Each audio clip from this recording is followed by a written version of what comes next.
എല്ലാവർക്കും have some. നമസ്കാരം. IFPHന്റെ 1475 ദിവസത്തെ മലയാള പരിപാടിയിലേക്ക് സ്വാഗതം. ആദ്യമായി ഒരു നിമിഷം മൗന പ്രാർത്ഥന. നന്ദി.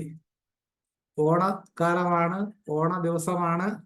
മലയാളികളെ ഒരുമിപ്പിക്കുന്ന രണ്ട് ഘടകങ്ങൾ, ഒന്ന് മലയാള ഭാഷയും രണ്ട് ഓണമാണ്. ഇതിനകത്ത് ഒരു പക്ഷേ മലയാള ഭാഷയെക്കാളും കൂടുതൽ മലയാളികളെ ഒന്നിപ്പിക്കുന്നത് ഓണം തന്നെയാണ്. അപ്പൊ അതുകൊണ്ട് തന്നെ IFPHും ആ ഒരു കാര്യത്തിൽ വളരെ ശ്രദ്ധ കൊടുക്കുന്നുണ്ട്. നമ്മുടെ വളരെ പ്രധാനപ്പെട്ട ദിവസമാണ്. അതിന് വളരെ പ്രധാനപ്പെട്ട ഒരു വ്യക്തിത്വത്തെ തന്നെ നമുക്ക് ലഭിച്ചിട്ടുണ്ട്. മലയാള ചലച്ചിത്ര രംഗത്തെ പ്രമുഖനായ ശ്രീമാൻ MR ഗോപകുമാർ സാർ അവർകളാണ്. നമുക്ക് എല്ലാവർക്കും അറിയാം, നമ്മുടെ അടൂർ ഗോപാലകൃഷ്ണന്റെ വിധേയൻ എന്ന സിനിമ അത് കണ്ട ഒരാളും, ഒരിക്കലെങ്കിലും കണ്ടിട്ടുള്ള ഒരാളെങ്കിലും അദ്ദേഹത്തെ മറക്കില്ല. അതിനകത്ത് തൊമ്മിയും ഭാസ്കര പട്ടേലരും ആ കഥാപാത്രം രണ്ടും അനശ്വരമാക്കിയ ശ്രീ MR ഗോപകുമാറിനെ ഈ പരിപാടിയിലേക്ക് സ്നേഹാദരങ്ങളോടെ ക്ഷണിക്കുന്നു.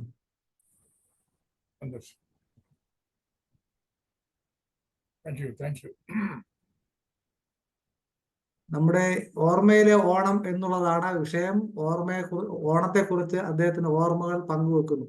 സാർ സംസാരിക്കാം. സാർ, അങ്ങനെ ഒരു ഓണം കൂടി ഉണ്ണാനുള്ള ഒരു ഭാഗ്യം കിട്ടിയിരിക്കുകയാണ് നമുക്ക് എല്ലാവർക്കും. എൻ്റെ കുട്ടിക്കാലമൊക്കെ ഞാൻ ഇതിനു മുമ്പ് ഈ വേദിയിൽ തന്നെ പറഞ്ഞിട്ടുണ്ട്. ഞാൻ തമിഴ്നാട്ടിലാണ് ജനിച്ചത്. കന്യാകുമാരി ജില്ലയിലെ തിരുവട്ടാർ എന്ന് പറയുന്ന സ്ഥലത്താണ് ജനിച്ചത്. എൻ്റെ സ്കൂളിങ്ങും കോളേജിൻ്റെ ഏർലി കോളേജ് ഡേയ്സും ഒക്കെ കന്യാകുമാരി ജില്ലയിൽ തന്നെയായിരുന്നു. കുട്ടിക്കാലത്തെ ഓണം എന്ന് പറയുന്നത്, ഈ ഓണത്തിനാണ് ഒരു പുതിയ ഉടുപ്പ് നിക്കറും കിട്ടുന്നത്. അതൊരു വലിയ കാര്യമാണ്. പിന്നെ സ്കൂൾ തുറക്കുമ്പോൾ ഒരു യൂണിഫോമിന് വാങ്ങിച്ചു തരും, ഓണത്തിന് ഒരു ഉടുപ്പും നിക്കറും വാങ്ങിച്ചു തരും. പക്ഷെ ഉടുപ്പ് നിക്കറും അല്ല, അതിൻ്റെ കൂടെ ഒരു വളരെ കമ്പൽസറി ആയിട്ടുള്ള ഒരു കാര്യമുണ്ട്. ഉടുപ്പ് നിക്കറിനേക്കാളും പ്രാധാന്യം കൊടുക്കുന്ന ഒരു കാര്യം മറ്റേ മഞ്ഞമുണ്ടാണ്. മഞ്ഞമുണ്ട് ഇല്ലാതെ ഓണം പൂർത്തിയാവില്ല. അപ്പൊ ഈ മഞ്ഞമുണ്ട്, പിന്നെ ഓണസദ്യ. ഇതിനു മുമ്പ് തന്നെ നമുക്ക് കുട്ടികൾക്കെല്ലാം അപ്പൂപ്പനും അച്ഛനും ഒക്കെ കൂടെ ഇവിടെ ഊഞ്ഞാല് കെട്ടും. ഊഞ്ഞാല് കെട്ടുന്നത് ഒരു വലിയ ഒരു ചടങ്ങാണ്. എന്നുവെച്ചാല് തെങ്ങോല വെട്ടി വാട്ടും. അത് കഴിഞ്ഞിട്ട് വാട്ടിയിട്ട് അതിങ്ങനെ ഓരോ ഓലയാരി ഇങ്ങനെ ചീന്തിയെടുക്കും. അത് കഴിഞ്ഞിട്ട് പനയുടെ മടലുണ്ടല്ലോ, ആ മടലിൽ നിന്ന് ഉരിച്ചെടുക്കുന്ന വഴുത, അത് ഇതിനകത്ത് വെച്ച് പോയി എന്തൊരു കലാപരമായിട്ടാണ് ആ സംഭവം ഉണ്ടാക്കുന്നത്. ഒരു വടം ഉണ്ടാക്കും. ഈ വടം എന്ന് പറയുന്നത് നല്ല കട്ടിയുള്ള വടമാണ്. അതൊരു 2 മാസം അതിന് ലൈഫ് ഉണ്ടാവും. ഈ പന വഴുത അകത്ത് വെച്ച് ഈ പുറത്ത് ഈ തെങ്ങിന്റെ ഈ നമ്മള് വാട്ടി അതിനെ ചുറ്റിയ ഓല വെച്ച് മടഞ്ഞ് വലിയ വടം ഉണ്ടാക്കും. ഈ വടം പ്ലാവിന്റെ അവിടെ വീടിന്റെ മുമ്പിൽ സൈഡിലൊരു പ്ലാവുണ്ട്. ആ പ്ലാവിൽ കെട്ടി ഊഞ്ഞാലാട്ടവും പിന്നെ കളി എന്ന് പറയുന്നത് പന്ത് കളിയാണ്. ഈ പന്ത് കളി എന്ന് പറയുന്നത് വിലയ്ക്ക് വാങ്ങിക്കുന്ന പന്തൊന്നുമല്ല. അത് ഈ തുണി ചുറ്റി ഉണ്ടാക്കുന്ന ഒരു പന്തുണ്ട്. തുണി ചുറ്റി അത് തയ്ച്ചെടുക്കും. അങ്ങനെ ഒരു പന്തുണ്ട്. അത് തൊട്ട് നോക്കിയാൽ വലിയ കുഴപ്പമൊന്നുമില്ല. അത് സോഫ്റ്റ് പോലെയൊക്കെ ഇരിക്കും. പക്ഷെ അടിക്കുമ്പോൾ കാലെന്ന് പറഞ്ഞാൽ ആ കളി കഴിയുമ്പോഴത്തേക്കും, ഒരു ദിവസം കളി കഴിയുമ്പോൾ കാല് നല്ല നീര് വരും. അത്ര കാലിന്റെ പടത്തിന് നല്ല നീര് വരും. അപ്പൊ അങ്ങനെയുള്ള പന്ത് കളിയുണ്ട്. ഇതൊക്കെയാണ് പ്രധാനപ്പെട്ട കാര്യങ്ങൾ. പിന്നെ ഓണത്തിന് സദ്യ വളരെ പ്രധാനപ്പെട്ട സദ്യയാണ്. ഓണത്തിനെല്ലാം ഞങ്ങളുടെ ഇവിടെ ഒരു ചടങ്ങുണ്ട്. ഈ വയ്ക്കുന്നതെല്ലാം നമ്മുടെ പൂർവികർക്ക് കൊടുക്കുന്നതായിട്ട് സങ്കല്പിച്ച് ഒരു ഹാളിനകത്തോ മുറിക്കകത്തോ ഈ ഇലയിട്ട് 5 ഇലയോ 7 ഇലയോ ഇട്ട് അടച്ചു വെച്ച് അതിലെല്ലാം വിളമ്പി വെക്കും. ചോറും കൂട്ടാനും ഒക്കെ വിളമ്പി വെച്ചിട്ട് ഈ ഡോറിനെ അവിടെ വെള്ളം വെച്ചേക്കും. പിന്നെ ഭസ്മം വച്ചേക്കും. അപ്പോൾ കുറച്ചു നേരം കഴിഞ്ഞ് ഒരു 10-15 മിനിറ്റ് കഴിഞ്ഞിട്ട് ഇത് തുറന്ന് എടുക്കും. അപ്പൊ നമ്മുടെ സങ്കല്പം എന്ന് വെച്ചാൽ നമ്മുടെ പൂർവികർ വന്ന് ഈ ഭക്ഷണമൊക്കെ കഴിച്ചു, ഇനി നമുക്ക് കഴിക്കാം. അങ്ങനെ അതുകൊണ്ടായിരുന്നു ഓണത്തിന്. അപ്പൊ ഇങ്ങനെയൊക്കെ ആയിരുന്നു നമ്മുടെ ഓണം ഇപ്പൊ ഓണക്കോടി എന്ന് പറയുന്നതിനേക്കാളും ഇപ്പൊ വളരെ പ്രാധാന്യം അർഹിക്കുന്നതാണ് ഓണക്കുടി. ഓണം കണ്ടില്ലേ, കഴിഞ്ഞ പ്രാവശ്യം ഏറ്റവും കൂടുതൽ കേരള സംസ്ഥാനത്തിൽ ഏറ്റവും കൂടുതൽ ബോണസ് കൊടുത്തിരിക്കുന്നത് ബെഫ്കോയിലെ തൊഴിലാളികൾക്കാണ്. 90,000 95,000 രൂപ അവർക്ക് ബോണസ് കിട്ടിയിരിക്കുന്നത്. ആലോചിച്ച് നോക്കണം നമ്മുടെ അവസ്ഥ ഇത് എന്താണ്. അപ്പൊ ഈ ഓണത്തിന് ഏറ്റവും കൂടുതൽ കുടിക്കുന്ന അല്ലെങ്കിൽ വിൽക്കുന്ന ഷാപ്പ് ഏത്, ബെഫ്കോയുടെ പിന്നെ ഔട്ട്ലെറ്റ് ഏത് എന്നുള്ളതാണ് വരാൻ പോകുന്നത്. ബാക്കി ഒന്നും ഇവിടെ പ്രശ്നമല്ല. അതിന് 1-ാം നമ്പർ ഏതാണ്? ചാലക്കുടിയാണോ, പിന്നെ കായംകുളമാണോ? ഇതൊക്കെയാണ് ചോദ്യം. കരുനാഗപ്പള്ളി, ചാലക്കുടി. കരുനാഗപ്പള്ളി ചാലക്കുടിയുമാണ് കോമ്പറ്റീഷൻ. ഇതൊരു ഭയങ്കര ദുരന്തമാണ്.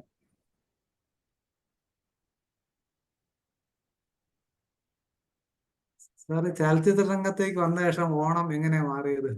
ഇവിടെ ചലച്ചിത്ര രംഗത്തേക്ക് വന്ന ശേഷമുള്ള ഓണത്തിന്റെ മാറ്റം എങ്ങനെയായിരുന്നു? ചലച്ചിത്ര രംഗത്തെ വന്ന് ഓണത് ചില ഓണങ്ങളൊക്കെ നമ്മൾ സെറ്റിൽ ആഘോഷിക്കേണ്ടി വന്നിട്ടുണ്ട്. സെറ്റില് പിന്നെ ഷൂട്ടിംഗ് ബ്രേക്ക് ചെയ്യാൻ പറ്റാത്ത അവസ്ഥ വരുമ്പോൾ ആ ഓണ ദിവസവും ഷൂട്ടിംഗ് വയ്ക്കും. അപ്പോൾ അവിടെ സെറ്റിൽ തന്നെ ഓണസദ്യയൊക്കെ തരും. അങ്ങനെ സെറ്റിൽ പല പ്രാവശ്യം സെറ്റിൽ വെച്ച് ഓണസദ്യ കഴിക്കേണ്ടി വന്നിട്ടുണ്ട്. പിന്നെ ഒരു ഓണം എന്ന് പറയുന്നത് എൻ്റെ ഓർമ്മയിൽ ഒരിക്കലും മറക്കാൻ പറ്റാത്തതാണ്. അതായത് എനിക്ക് സ്പിൽബർഗിന്റെ ഒരു അസൈൻമെന്റ്, ഒരു സെലക്ഷൻ കിട്ടിയിരുന്നല്ലോ. അതെ. അപ്പൊ അതിന്റെ ഇതൊക്കെ ആയിട്ട് ഞാൻ ചെന്നൈ പോയി. ഒരു ചിങ്ങമാസത്തിലായിരുന്നു. ചെന്നൈ പോയി കുറേ ദിവസം വെയിറ്റ് ചെയ്തു. അവസാനം അതിന്റെ കഥ എല്ലാവർക്കും അറിയാം. അവസാനം സെലക്ഷൻ ഇല്ല എന്നറിഞ്ഞ് സെലക്ഷൻ ഉണ്ട്, എനിക്ക് പോകാൻ പറ്റില്ല, വിസ ഒക്കെ പ്രോബ്ലം ആയി എന്നുള്ളത് അറിഞ്ഞ് ഞാൻ തിരിച്ചു വരികയാണ്. തിരിച്ചു വരുന്നത് ഒരു ഓണ ദിവസമാണ്. അന്ന് എനിക്ക് ഫ്ലൈറ്റിലായിരുന്നു ഓണസദ്യ. ചെന്നൈയിൽ നിന്ന് ട്രിവാൻഡ്രം വരെ വരുന്നതിനിടയ്ക്ക് അവർ ഓണസദ്യ ഉണ്ടാക്കി സദ്യ തന്നത്. അതൊരു മറക്കാത്ത ഓണമായിരുന്നു. ഒരു നമ്മളെന്താ ഒരു ആകാശം വരെ പോയിട്ട് പുത്തവും താഴെ വീണ ഒരു ദിവസമായിരുന്നു. അന്ന് എന്താ യഥാർത്ഥ പ്രോബ്ലം? വിസയ്ക്ക് എന്താ പ്രശ്നം സാർ? അത് വിസ ഇന്നത്തെ പോലെ എളുപ്പമല്ലല്ലോ കാര്യങ്ങൾ. അതായത് എല്ലാം ഇപ്പൊ ഓൺലൈനൊക്കെ ചെയ്യാവുന്ന കാര്യങ്ങളല്ലേ. മറ്റേതാ ഒന്നും അങ്ങനെയൊന്നും ഇല്ലല്ലോ. അത് 95-ലെ കാര്യമാണ്. അപ്പൊ അന്ന് എല്ലാം അതിൻ്റെതായ സമയം എടുക്കുമായിരുന്നു. ആ കാലതാമസം വരുമായിരുന്നു. അത് അവിടുത്തെ ആർട്ടിസ്റ്റ് ഗിൽഡിന്റെ ക്ലിയറൻസ് വേണം.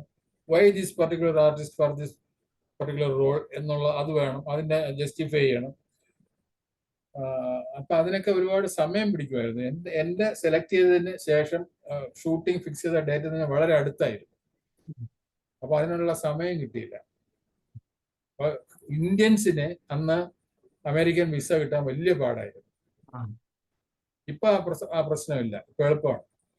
അതുകൊണ്ട് പറ്റിയതെന്ന് വെച്ചാൽ ലണ്ടനിലുള്ള ഒരു ഇന്ത്യൻ വംശജനായ ഒരാളാണ് ആ അപേക്ഷ ചെയ്തത്. അയാൾക്ക് അവിടെ നിന്ന് ലണ്ടനിൽ നിന്ന് US പോകാൻ ഒരു പ്രയാസവും ഇല്ല.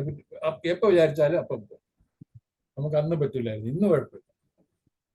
വളരെ വ്യത്യാസമായ അന്തരീക്ഷം. ടെക്നോളജിയും മാറി, കാലവും മാറി, ഇന്ത്യയും മാറി. തീർച്ചയായിട്ടും നമുക്ക് എല്ലാവർക്കും സന്തോഷമുള്ള കാര്യം ഇന്ത്യ മാറുന്നു എന്നുള്ളത് തന്നെ ഏറ്റവും വലിയ കാര്യം. മൂന്നാമത്തെ സാമ്പത്തിക ശക്തിയെ മാറുന്നു. അപ്പൊ അതിനെക്കുറിച്ച് IFB താമസിയാതെ ചർച്ച വെക്കുന്നുണ്ട്. മാറിയ സാമ്പത്തിക ചുറ്റുപാടില് നമ്മുടെ അതെ എന്തൊക്കെ രീതിയിൽ നമ്മൾ മുന്നോട്ട് പോകണം താമസിക IFB ചർച്ച വെക്കുന്നുണ്ട്. സാറ് ഈ സ്കൂളിൽ പഠിക്കുന്ന കാലത്ത് ഈ കലാരംഗത്തൊക്കെ ആക്റ്റീവ് ആയിരുന്നു? സ്കൂളിൽ പഠിക്കുന്ന കാലത്ത് കലാരംഗം SSLCക്ക് പഠിക്കുമ്പോഴാണ് ഞാൻ ആദ്യത്തെ നാടകത്തിൽ അഭിനയിക്കുന്നത്. തിരുവട്ടാർ ഹൈസ്കൂളിലായിരുന്നു ഞാൻ SSLC. സ്കൂളിംഗ് അവിടെ ആയിരുന്നു.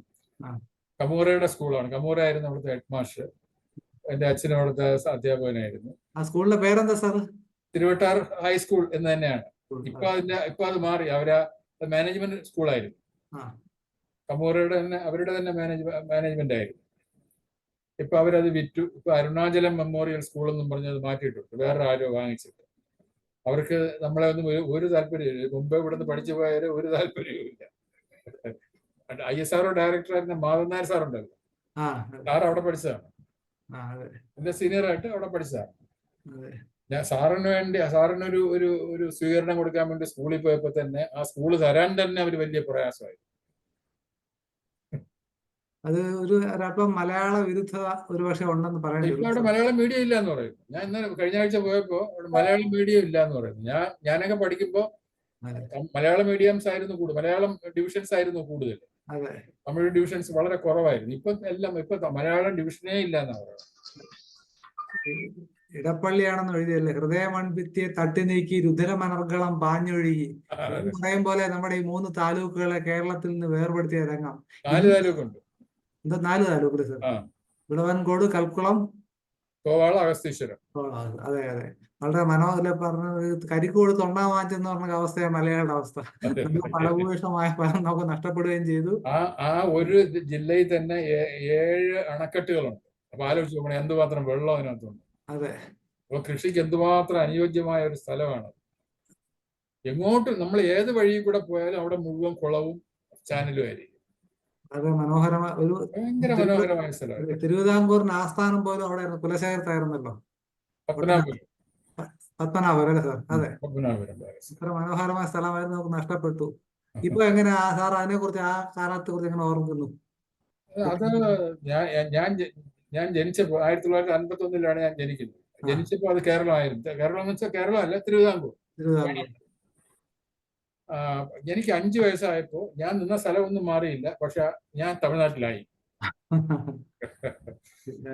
അങ്ങനെ ഒരു അതിനുശേഷം പക്ഷെ ഞാൻ പഠിച്ചു തീരുന്നത് വരെയൊക്കെ മലയാളത്തിന് തന്നെയായിരുന്നു അവിടെ പ്രാമുഖ്യം. എല്ലാ സ്കൂളുകളിലും മലയാള ഡിവിഷൻസ് ആയിരുന്നു കൂടുതൽ. പക്ഷെ അവസാനമൊക്കെ ആയപ്പോൾ ഞാൻ പഠിച്ചിറങ്ങി, എൻ്റെ അച്ഛൻ അവിടുത്തെ അധ്യാപകനായിരുന്നു. അച്ഛൻ മലയാളമാണ് പഠിപ്പിച്ചുകൊണ്ടിരുന്നത്. പക്ഷെ അച്ഛന് അവിടെ തമിഴ് പഠിപ്പിക്കേണ്ടി വരും, അല്ലെങ്കിൽ അവർ പിരിച്ചുവിടും എന്നുള്ള കാര്യം. തമിഴ് അറിയാമെങ്കിൽ പഠിപ്പിക്കാമെങ്കിൽ ഓക്കെ, അല്ലെങ്കിൽ പറഞ്ഞു വിടും. അപ്പൊ അച്ഛന് തമിഴ് അറിയാമെന്നുള്ളത് കൊണ്ട് രക്ഷപ്പെട്ടു. അവിടുത്തെ അവസ്ഥ ഇപ്പൊ അവിടെ അവർക്ക് മലയാളികൾ യാതൊരു ഒരു മൈൻഡും ഇല്ല. അവിടെ ന്യൂനപക്ഷം എന്നൊക്കെ പറഞ്ഞ് ഭാഷാ ന്യൂനപക്ഷം എന്നൊക്കെ പറഞ്ഞ് വെച്ചിട്ടുണ്ട്. പക്ഷെ ഒരു ആനുകൂല്യങ്ങളും അവർ കൊടുക്കുന്നില്ല എന്നാണ്. ഒരു പക്ഷത്തിലും പെടുന്നില്ല. ബഹുഭൂരിപക്ഷം പേര് അവിടെ നിന്ന് തിരുവനന്തപുരത്തെ കുടിയേറി എല്ലാരും മാറിക്കൊണ്ടിരിക്കുക. എനിക്കിപ്പോഴും അവിടെ സ്ഥലവും വീടും ഉണ്ട്. ഇടയ്ക്കിടയ്ക്ക് കഴിഞ്ഞ ആഴ്ചയും പോയി നിന്നു. ശരി, നമ്മുടെ തിക്കുറിശി അവിടെ ആയിരുന്നല്ലോ? തിക്കുറിശി അതെയാണ്. തിക്കുറിശി കഴിഞ്ഞിട്ട് ഒരു 4 കിലോമീറ്റർ പോകുമ്പോൾ എന്റെ സ്ഥലമായി. സാറിന്റെ ആദ്യത്തെ സിനിമ ഏതായിരുന്നു? എന്റെ ആദ്യത്തെ സിനിമ മതിലുകൾ. ഗോപാലകൃഷ്ണന്റെ മതിലുകളായിരുന്നു. മമ്മൂട്ടി ഹീറോ ആയിട്ട് അഭിനയിച്ച വൈക്കം മുഹമ്മദ് ബഷീറിന്റെ കഥ.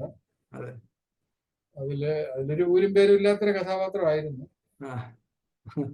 അതിനുശേഷം 4 വർഷം കഴിഞ്ഞാണ് വിധേയൻ ആണ് നമ്മുടെ ഒരു ഗതി മാറ്റിയത്. ആ വിധേയനിലെ അന്നത്തെ രംഗങ്ങളൊക്കെ എങ്ങനെയാ സാറ് ഓർമ്മിക്കുന്നത് ഇപ്പോ ഈ ഓണക്കാലത്ത്? വിധേയന്റെ പുസ്തകം നേരത്തെ പുസ്തകമായിട്ടുള്ളതാണ്. ഭാസ്കര പട്ടേലൊരു എന്റെ ജീവിതം എന്ന് പറയുന്ന ഒരു കഥയാണ്, സക്കറിയ. അതില് വിധേയൻ ഈ തൊമ്മി എന്ന് പറയുന്ന ക്യാരക്ടർ ഒരു കാർട്ടൂണിക് നേച്ചറാണ് അതിന്റെ സ്ട്രക്ചർ. പക്ഷെ സിനിമയിൽ അങ്ങനെയല്ല, കാർട്ടൂണിക് അല്ല. അങ്ങനെ ഒരു മൂവ്മെന്റോ അങ്ങനത്തെ ഇതൊന്നും അല്ല. ഡയലോഗ് ഡെലിവറിയിൽ അങ്ങനത്തെ ഒന്നുമില്ല. സാധാരണ കഥാപാത്രം തന്നെയാണ്. അപ്പൊ ആ ഒരു ചേഞ്ചാണ് സിനിമയിലും കഥയിലുമായിട്ടുള്ളത്. പിന്നെ അതിൽ ആദ്യത്തെ സീനിൽ അഭിനയിച്ചപ്പോൾ തന്നെ ക്യാമറാമാനും ഡയറക്ടറും കൂടെ ഒരു കമ്മ്യൂണിക്കേഷൻ, അവരുടെ ഒരു കണ്ണുകൊണ്ടും മുഖം കൊണ്ടും ഒക്കെ ഉള്ള എങ്ങനെയുണ്ടെന്നൊരു ചോദ്യം നന്നായിട്ടുണ്ടെന്ന് മറ്റേ ആൾ പറയുകയും ചെയ്യുമ്പോൾ അത് ഞാൻ കാണുന്നു. അപ്പൊ നമ്മൾ ആ ട്രാക്കിലാണ് എന്നുള്ളത് മനസ്സിലായി. പിന്നെ പക്ഷെ ഭയങ്കര ചൂടുള്ള സമയമായിരുന്നു. ഏപ്രിൽ മാസമായിരുന്നു അവിടെ. കർണാടകയിൽ സൗത്ത് കാനഡയിൽ വരുന്ന മംഗലാപുരത്ത് നിന്ന് ബാംഗ്ലൂർ പോകുന്ന റോഡിൽ ഒരു 100 കിലോമീറ്റർ പോകണം, കാട്ടിനകത്തൂടെ ഉള്ള റോഡ്. അപ്പോ അവിടെയുള്ള ഒരു സ്ഥലമാണ്. ആ കഥ നടന്നിരിക്കുന്ന ആ സ്ഥലമാണ്. അവിടെ വെച്ച് തന്നെയാണ് ഷൂട്ട് ചെയ്തത്. ഭയങ്കര ചൂടുള്ള സമയമായിരുന്നു. അതിൻ്റെതായ ബുദ്ധിമുട്ടുകളൊക്കെ ഉണ്ടായിരുന്നു. 33 ദിവസം ഷൂട്ടിംഗ് ഉണ്ടായിരുന്നു. മമ്മൂട്ടി 30 ദിവസം ഉണ്ടായിരുന്നു, ഞാൻ 33 ദിവസം ഉണ്ടായിരുന്നു. ശരിക്കും ആ ഒരു കഥാപാത്രം വളരെ ഒരു ചലച്ചിത്ര രംഗത്തേക്ക് ഒരു ലബ്ധ പ്രദർശനം നേടിയ കഥാപാത്രമായിരുന്നു സാർ. തീർച്ചയായിട്ടും എന്റെ ജീവിതത്തിലെ ഒരു ടേണിംഗ് പോയിന്റ് ആയിരുന്നു.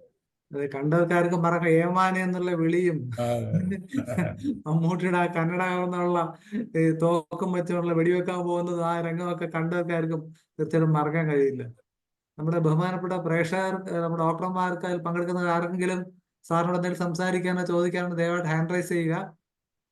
ഓണത്തെക്കുറിച്ചോ സാറിനെ കുറിച്ചോ എന്തെങ്കിലുമൊക്കെ. സാർ പിന്നെ ഈ തിരുവനന്തപുരത്ത് വന്നപ്പോ എങ്ങനെയാ സാർ ഈ ഓണത്തിനെ കുറിച്ചുള്ള കാഴ്ചപ്പാടത്തിൽ മാറ്റം വന്നു ഇപ്പോഴത്തെ അവസ്ഥയിൽ?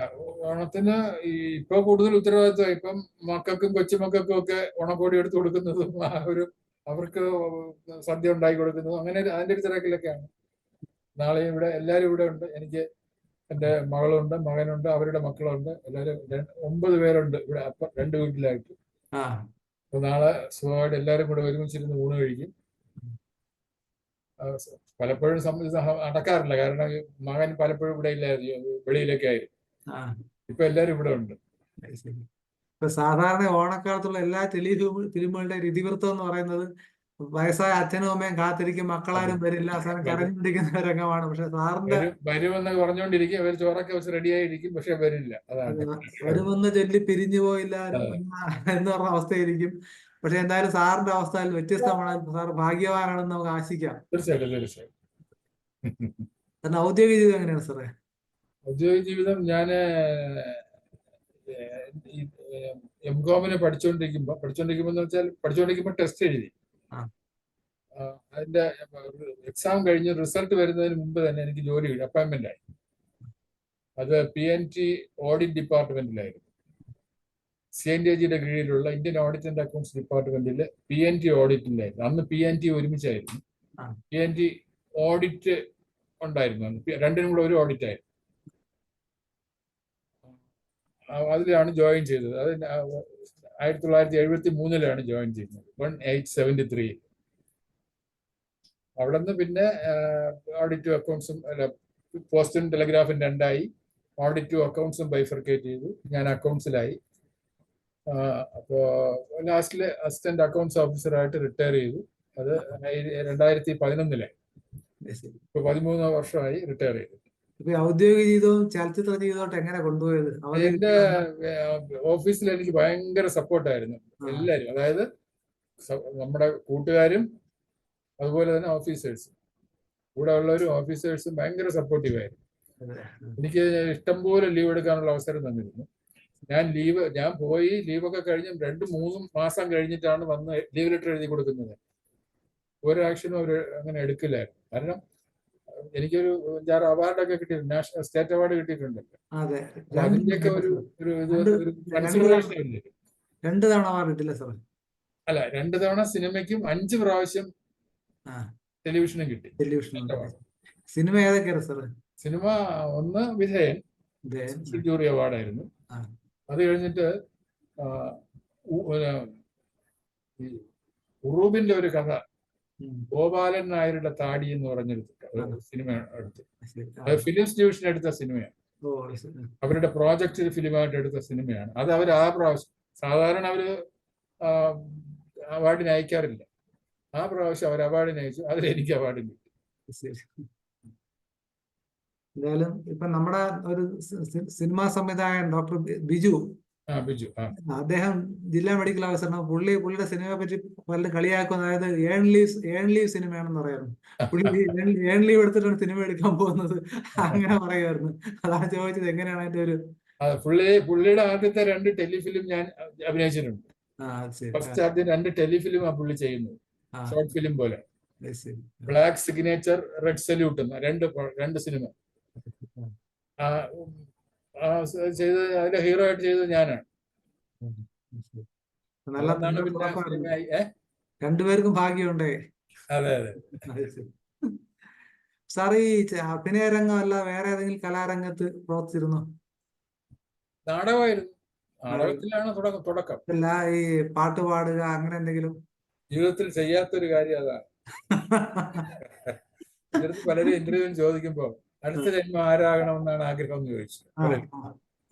അപ്പൊ ഞാൻ പറഞ്ഞു, അടുത്ത ജന്മവും എനിക്ക് നടനാകാനാണ് ആഗ്രഹം, പക്ഷെ പാടാൻ അറിയാവുന്ന ഒരു നടനായി കിട്ടിയാൽ അത്രയും സന്തോഷം. അതെ, തീർച്ചയായിട്ടും ഗിഫ്റ്റഡ് ആൾക്കാർക്ക് മാത്രമേ പാട്ട് പാടാൻ കഴിയൂ എന്നുള്ളത്. പിന്നെ നമ്മുടെ ശ്രീമാൻ മോഹൻലാൽ പോലും ഇത്രയും വലിയ ഉന്നതിയിലാണെങ്കിലും പുള്ളിക്ക് ഞാൻ മനസ്സിലാക്കിയത്തോളം ഒരു പാട്ടുകാരനാകുക എന്നുള്ളതാണ് അദ്ദേഹത്തിന്റെ ആഗ്രഹം തോന്നുന്നു. അല്ല, പുള്ളി പാടി അഭിനയിക്കുന്നത് കണ്ടാൽ അത് വേറെ ആരോ പാടിയാണെന്ന് തോന്നൂല, പുള്ളി തന്നെ പാടുന്നതായിട്ട് തോന്നുന്നു. അതെ അതെ അത്രത്തോളം. രണ്ടുപേരാണ് ഞാൻ കണ്ടിരിക്കുന്നത്, നെടുമുടി വേണുവിനെയും മോഹൻലാൽ. ആ ആ രണ്ടുപേരും പാട്ടുപാടി അഭിനയിക്കാൻ അത്രയും മിടുക്കന്മാര് മലയാള സിനിമയിൽ വേറെ ഇല്ല. അതെ അതെ അതെ. സാറിന് കഴിഞ്ഞ കാലം ഈ നസീർ അങ്ങനെയുള്ള ആൾക്കാരോട്ടൊക്കെ ബന്ധമുണ്ടായിരുന്നു. നസീർ സാറിന്റെ കൂടെ അഭിനയിച്ചില്ല, KP ഉമ്മർ അദ്ദേഹത്തിന്റെ കൂടെ അഭിനയിച്ചിട്ടുണ്ട്. അത് സിനിമയിലല്ല, ഒരു സീരിയലിൽ പുള്ളി അവസാനം അഭിനയിച്ചു. സിനിമയിൽ നിന്നൊക്കെ മാറിയതിനു ശേഷം ഒരു സീരിയലിൽ പുള്ളി അഭിനയിച്ചു. അതിൽ ഞാൻ കൂടെ അഭിനയിച്ചു. തിക്കുറിശ്ശി അദ്ദേഹത്തിന്റെ കൂടെ അഭിനയിച്ചിട്ടുണ്ട്. അതും സിനിമയിലല്ല, സീരിയലിലാണ്. ഞാൻ നായകനായി അഭിനയിച്ച ഒരു സീരിയൽ ആ കാലത്ത്. അതില് പുള്ളി ഒരു സീനിൽ അഭിനയിക്കാൻ വന്നു. ഒരു സീനിൽ അഭിനയിക്കാൻ തിക്കുറിശ്ശി എന്ന് പറയുന്ന വലിയ നടൻ വന്നു. തിക്കുറിശ്ശിയുടെ സഹോദരന്മാരിലെ തങ്കൻ തിരുവട്ടാർ പാട്ട് എഴുതുന്ന അവര് ബന്ധുക്കളാണ്, നേരെ സഹോദരിയുടെ അല്ല. ബന്ധുക്കളാണല്ലേ. തങ്കൻ തിരുവട്ടാർ എന്ന് പറയുന്നത് എനിക്ക് നന്നായിട്ട് അറിയാവുന്നത്. അദ്ദേഹത്തിന്റെ അനിയൻ എന്റെ കൂടെ പഠിച്ചതാണ്. ശരി ശരി. മലയാള സിനിമയിലെ ഈ ചലച്ചിത്ര ഗാനരംഗത്തെ കുറിച്ച് സാർ എങ്ങനെയാണ് വിലയിരുത്തുന്നത്? നമുക്ക് പണ്ട് മുഴുവൻ ചലച്ചിത്ര ഗാനങ്ങൾ എഴുതിയിരുന്നത് മുഴുവൻ കവികളായിരുന്നു. അതെ. ഇപ്പോ പാട്ടെഴുത്തുകാരാണ്. അല്ലെങ്കിൽ കുറച്ചുകൂടെ നമ്മള് അങ്ങനെ പറയാമെന്ന് പറഞ്ഞില്ല, പക്ഷെ എനിക്കത് ചിലപ്പോൾ പറയേണ്ടി വരുന്നത് അവർ ഇപ്പൊ ഉള്ളവർ പലരെയും പേന ഉന്ത് തൊഴിലാളികളാണ്. പേന വെച്ച് ഇങ്ങനെ വരയ്ക്കുമ്പോ എന്തോ വരുന്നു, ആ അക്ഷരങ്ങൾ വെച്ച് പാട്ടെഴുതുക. അതല്ല വേണ്ടത്. കവിത്വം വേണം. എഴുതുന്ന ആളുകൾ കവിത്വം വേണം. ഒരു പൂവ് ഒരു സ്ഥലത്ത് കിടന്നാൽ സാധാരണ ഒരു മനുഷ്യൻ ആ പൂവിനെ ചവിട്ടിക്കൊണ്ടോ അല്ലെങ്കിൽ അത് കാണാതെയോ കണ്ടോ എങ്ങനെയെങ്കിലും അങ്ങ് പോകുന്നേ ഉള്ളൂ, പിന്നെ മൈൻഡ് ചെയ്യില്ല. പക്ഷെ കവി അങ്ങനെയല്ല. കവി ആ പുഷ്പമേ അധിക തുങ്കപദത്തിൽ എത്ര ശോഭിച്ചിരുന്നു ഇതൊരു രാജ്ഞി കണക്കേ നീ ശ്രീഭൂവിൽ അസ്ഥിര സംശയം എന്ന് നിന്റെ ആ ഭൂതി അങ്ങ് പുനരിങ്ങി കിടപ്പിതോർത്താൽ. അങ്ങനെ വീണഭൂവിനെ കുറിച്ച് അങ്ങനെ കുമാരനാശാനെ പോലുള്ള ഒരു കവിയെ പാടൂ. സാധാരണ മനുഷ്യൻ ഇത് പാടില്ല. അതാണ് വ്യത്യാസം. നാടകാന്തം കവിത്വം എന്ന് പറയില്ല സാറേ. അതാണ് കവിത്വം എന്ന് പറയുന്നത്. അതായത് നമ്മള് ഈ കടലിലല്ല, ഈ ജലാശയങ്ങളിൽ നിന്നും വെള്ളം തിളച്ചു പൊന്തി നീരാവിയായി പിന്നെ ആകാശത്ത് പോയി അവിടെ മേഘങ്ങളായി തണുത്തുറഞ്ഞ് ആ മേഘപാളികളിൽ നിന്ന് ഊർന്നു വീഴുന്ന ജലഗണങ്ങളിൽ സൂര്യരശ്മികൾ ഒരു പ്രത്യേക ദിശയിൽ പതിക്കുമ്പോൾ ഉണ്ടാകുന്ന അത്ഭുതകരമായ ദൃശ്യവിന്യാസമാണ് മഴവില്ല് എന്ന് പറയുന്നത്. ശാസ്ത്രജ്ഞന്മാർ അങ്ങനെയാ പറയുന്നത്. പക്ഷെ കവി അങ്ങനെയല്ല പറയുന്നത്. കവി വ്യത്യാസമായിട്ടാണ് പറയുന്നത്. കവി പറയുന്നത് കടലിൽ നിന്നൊരു കുമ്പിൾ വെള്ളവുമായി കരിമുകിൽ മാനത്ത് വന്നു, അവളുടെ വാർമുടിക്കെട്ടിൽ നിന്നൂർന്നു മഴവില്ലിൻ തേൻ മലർവാനിൽ. ഇതാണ് വ്യത്യാസം. ഇത് രണ്ടുമാണ് സാധാരണ മനുഷ്യനും കവിയും തമ്മിലുള്ള വ്യത്യാസം. ഈ കവിത്വം ഉള്ളവർ എഴുതിയാൽ ഇങ്ങനെ എഴുതും, കവിത്വം ഇല്ലാത്തവർ എഴുതിയാല് അത് മറ്റേ വെള്ളം പൊങ്ങി നീരാവിയായി പൊങ്ങി എന്ന് പറയും. അത്രേ ഉള്ളൂ. വെറും ഭൗതിക മാത്രമേ ഉള്ളൂ. പാട്ടിന്റെ ഏറ്റവും ജീവൻ എന്ന് പറയുന്നത് അതിന്റെ വരികൾ തന്നെയാണ്. സംഗീതം രണ്ടാമതേ വരുന്നു. അതെ സാറേ.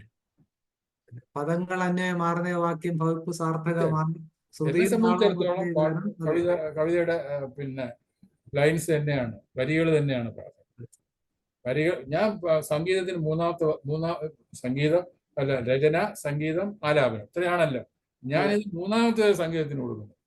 രചനയും ആലാപനവും ഫസ്റ്റ് സെക്കൻഡ്, മൂന്നാമതാണ് സംഗീതം. തീർച്ചയായിട്ടും എന്നെ സംബന്ധിച്ചിടത്തോളം. പലർക്കും അങ്ങനെയല്ല. അതെ.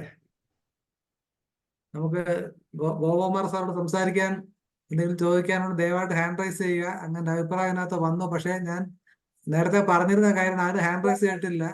ഹരിഹരൻ സാർ സംസാരിക്കുന്നുണ്ടോ? ഹരിഹരൻ സാർ.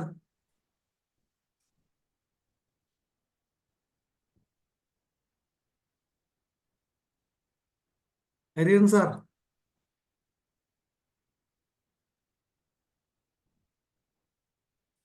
നമ്മൾ ഇന്ന് പ്രോഗ്രാമിനോടൊപ്പം കുറച്ച് പാട്ടുകളോട് ഉൾപ്പെടുത്തിയിട്ടുണ്ട്. ദയവായി നമ്മുടെ പാടാൻ തയ്യാറുള്ളവരൊക്കെ റെഡിയായിരിക്കുക. ഷൈല ഡോക്ടർ നല്ലൊരു കവിത അവതരിപ്പിക്കാൻ കേപ്പബിൾ ആയ ഒരാളാണ്. ഹരിഹരൻ സാർ എന്തെങ്കിലും സംസാരിക്കാനുണ്ടോ? സാർ നമുക്ക് പാട്ടിലേക്ക് കടന്നല്ലോ. അത് കഴിഞ്ഞ് വീണ്ടും സാറിലേക്ക് വരാം. പാട്ടിലേക്ക് കടക്കാം. ഡോക്ടർ ഷീബ റാണെ ക്ഷണിക്കുന്നു. അടുത്തിടെയായിട്ട് ആന്ധ്രാപ്രദേശിൽ പോയിട്ട് നമ്മുടെ പി സുശീലയെ കാണാനും അവരനുഗ്രഹം വാങ്ങിക്കാനും കിടവന്നൊരു ഗായികയാണ് doctor Sheeba Rani. Thank you sir. കേൾക്കാമോ സർ? കേൾക്കാം. ഓക്കെ. ഞാൻ ഇന്ന് ഉത്രാട ദിനം ആയതുകൊണ്ടേ അതുമായിട്ട് ബന്ധപ്പെട്ട നല്ലൊരു ലൈറ്റ് മ്യൂസിക് ആണ് പാടുന്നത്. ഓക്കെ, ഓക്കെ, കരോക്കെ സെറ്റ് ചെയ്തിട്ട് ശരിയാവുന്നില്ല. കുഴപ്പമില്ല. ഉം. പുഴയുടെ തീരത്തൊരു ത്രാടരാവിൽ വിസ്മയമോടെ ഞാൻ നിന്നു. പുഴയുടെ തീരത്തൊരു ത്രാടരാവിൽ വിസ്മയമോടെ ഞാൻ നിന്നു. പുഴയിലൊരാകാശം കണ്ടു, നീലെ വാനിൽ പാൽപ്പുഴ കണ്ടു.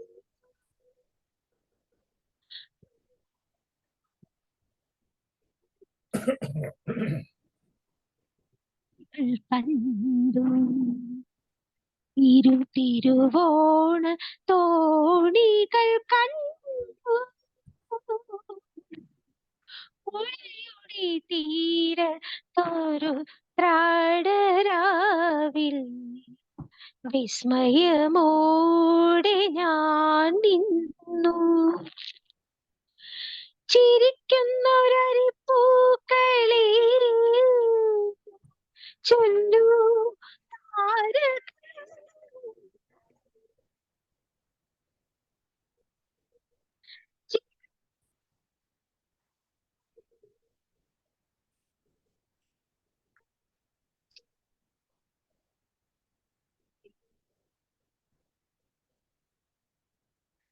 നെറ്റ് പ്രോബ്ലം ഉണ്ടല്ലോ.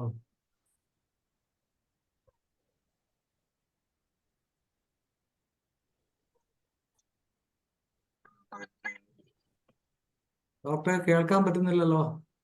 കേൾക്കുന്നില്ല സർ? ഇതിലിടയ്ക്ക് മുറിഞ്ഞു പോയി. ഇപ്പൊ കേൾക്കുന്നുണ്ടോ? ഇപ്പൊ സംസാരിക്കുന്ന കേൾക്കാം. എന്താന്നറിയൂല, റേഞ്ച് ഇച്ചിരി കുറവുള്ള ഏരിയ, അതാണ്. ഓക്കേ.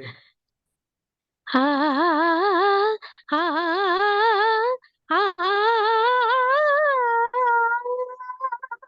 പുഴയുടെ തീരത്തൊരു ത്രാടരാവിൽ വിസ്മയമോടെ ഞാൻ നിന്നു.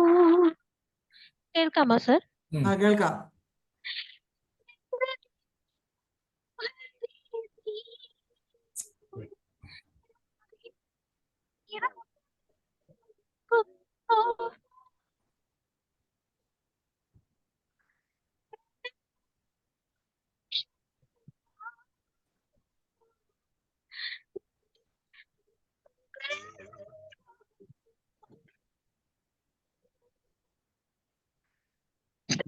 നെറ്റ് പ്രോബ്ലം ആയല്ലോ.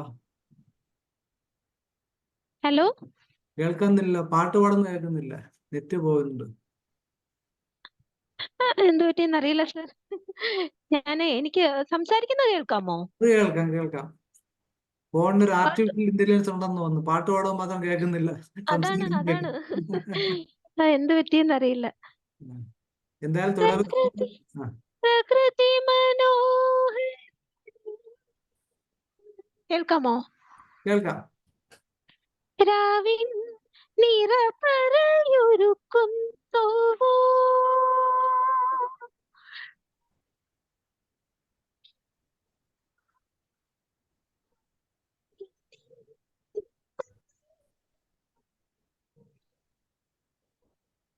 വീണ്ടും പ്രോബ്ലം ആയല്ലോ.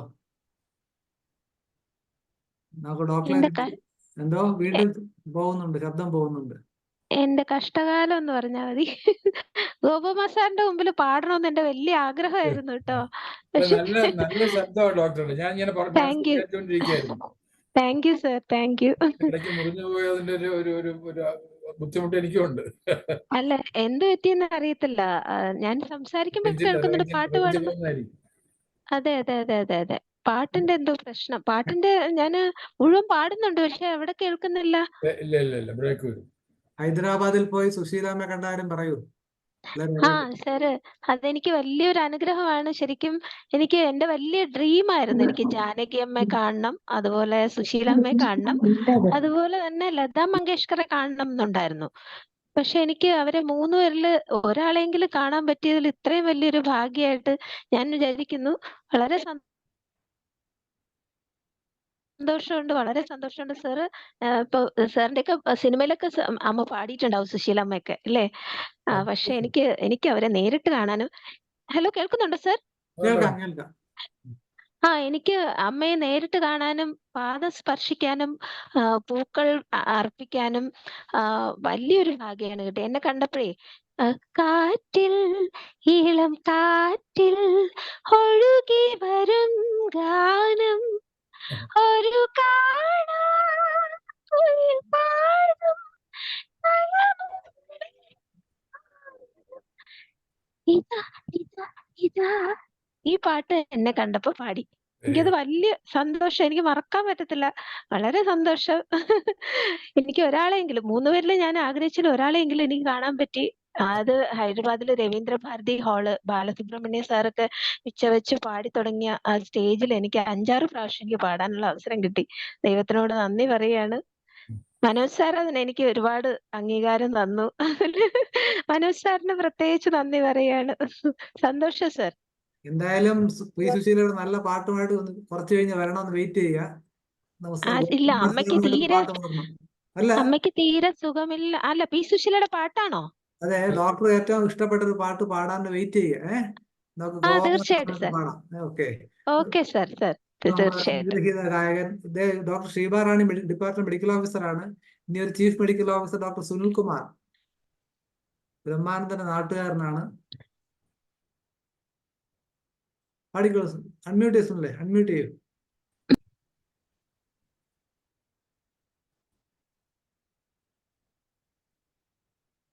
അൺമ്യൂട്ട് ചെയ്യൂ. നെറ്റിന്റെ ഒരു ഇഷ്യൂ എനിക്ക് വരുന്നുണ്ട്. കുഴപ്പമില്ല.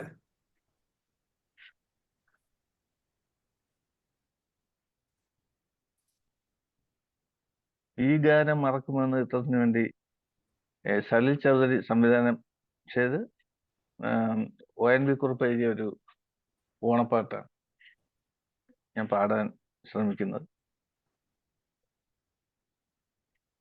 ഓണപ്പൂവേ ഓമൽ പൂവേ നീ തേടും മനോഹര തീരം ദൂരെ മാടി വിളിപ്പൂ ഇതാ ഇതാ ഇതാ പൂണപ്പൂവേ പൂവേ പൂവേ ഓമൽ പൂവേ പൂവേ പൂവേ നീ തേടും മനോഹര തീരം ദൂരെ മാടി വിളിപ്പൂ ഇതാ ഇതാ ഇതാ അന്തർദാഹ സംഗീതമായി സന്ധ്യാ പുഷ്പ സൗരഭമായി അന്തർദാഹ സംഗീതമായി സന്ധ്യാ പുഷ്പ സൗരഭമായി അനുഭൂതികൾ പൊന്നിതളിതളായി അഴകിൽ വിരിയും തീരമിത ഓണപ്പൂവേ പൂവേ പൂവേ ഓമൽ പൂവേ പൂവേ പൂവേ നീ തേടും മനോഹര തീരം ദൂരെ മാടി വിളിപ്പൂ ഇതാ ഇതാ ഇതാ വിണ്ണിൽ ദിവ്യ ശംഖുലികൾ മണ്ണിൽ സ്വപ്നമഞ്ജരികൾ വിണ്ണിൽ ദിവ്യ ശംഖുലികൾ മണ്ണിൽ സ്വപ്നമഞ്ജരികൾ കവിതൻ ശാരിക കളമൊഴിയായി നറുതേൻ പൊഴിയും തീരമിത ഓണപ്പൂവേ പൂവേ പൂവേ ഓമൽ പൂവേ പൂവേ പൂവേ നീ തേടും മനോഹര തീരം ദൂരെ മാടി വിളിപ്പൂ ഇതാ ഇതാ ഇതാ വില്ലും വീണ പൊൻതുടിയും പുള്ളോർ പെണ്ണിൻ മൺകുടവും വെല്ലും വീണ പൊൻതുടിയും പുള്ളോർ പെണ്ണിൻ മൺകുടവും സ്വരരാഗങ്ങളിൽ ഒഴുകി വരും അമൃതം പൊഴിയും തീരമിത ഓണപ്പൂവേ പൂവേ പൂവേ ഓമൽ പൂവേ പൂവേ പൂവേ നീ തേടും മനോഹര തീരം ദൂരെ മാടി വിളിപ്പൂ ഇതാ ഇതാ ഇതാ. Thank you. ഗോകുമാർ സാർ എന്തെങ്കിലും സജഷൻ ഉണ്ടോ? നമ്മളൊക്കെ ഈ ഇതിൽ സ്ക്രീനിൽ കണ്ടിട്ടേ ഉള്ളൂ, സാറ് നേരിട്ട് കണ്ടിട്ടുള്ളവരെയൊക്കെ. അപ്പൊ എന്തെങ്കിലും സജഷൻ ഉണ്ടോ ഇമ്പ്രൂവ് ചെയ്യാനായിട്ട്? അല്ല എല്ലാരും പാട്ട്, ഇവരുടെ പ്രൊഫഷൻ പാട്ട് അല്ലല്ലോ. അതെ, അങ്ങനെ പഠിച്ച് പാടുന്നവരും അല്ലല്ലോ. പക്ഷെ അവരുടെ ഒരു ഒരു ഒരു ഇന്നേറ്റ് ആയിട്ടുള്ള ഒരു ഒരു ഇൻസ്റ്റിങ്ക്റ്റ് ആയിട്ടുള്ള ഒരു ഇതല്ലേ പാടുന്നത്. അത് അങ്ങനെയല്ലേ പാടുന്നത്. അതെ, തീർച്ചയായിട്ടും അഭിനന്ദനാർഹമാണ്. Thank you sir. വളരെ നന്ദി. കാരണം ഇത്ര ഉന്നതി നിൽക്കുന്ന ഒരാളുടെ ഒരു വാക്കെന്ന് പറയുമ്പോൾ അവരെ സംബന്ധിച്ചുള്ള ജീവിതത്തിൽ വലിയൊരു പ്രോത്സാഹനമായിരിക്കും. ഓക്കെ, എനിക്ക് ഏറ്റവും വലിയ വിഷമം പാടാൻ പറ്റുന്നില്ല എന്നുള്ളതാണ്. അത് തീർച്ചയായിട്ടും. എനിക്ക് ശരിക്കും അസൂയുണ്ട്. അതെ. സനേഷ് ഡോക്ടറെ, എന്താണ് കൊച്ചുമോൾക്ക് പാട്ട് പാടാൻ റെഡിയാണോ? ആ,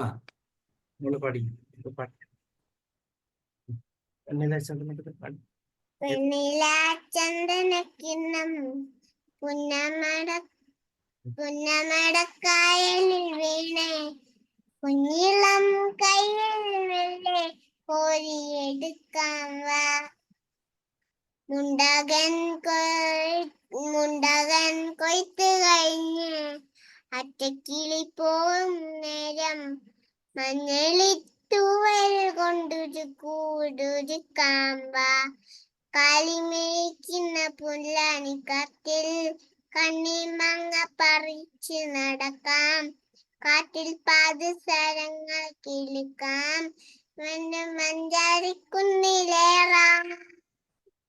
വെണ്ണില ചന്ദനക്കിണ്ണം പുന്നമടക്കായലിൽ വീണേ കുഞ്ഞിളം കയ്യിൽ മെല്ലെ കോരിയെടുക്കാം വാ. മുണ്ടകൻ കൊയ്ത്ത് കഴിഞ്ഞ് അറ്റക്കിളി പോവും നേരം മഞ്ഞളിത്തൂവൽ കൊണ്ടൊരു കൂടൊരുക്കാം വാ. കാലിമേയ്ക്കുന്ന പുല്ലാനിക്കാട്ടിൽ കണ്ണിമങ്ങ പറിച്ച് നടക്കാം. കാറ്റിൽ പാദസരങ്ങൾ കിളുക്കാം. എന്റെ മഞ്ചാടിക്കുന്നിലേറാം.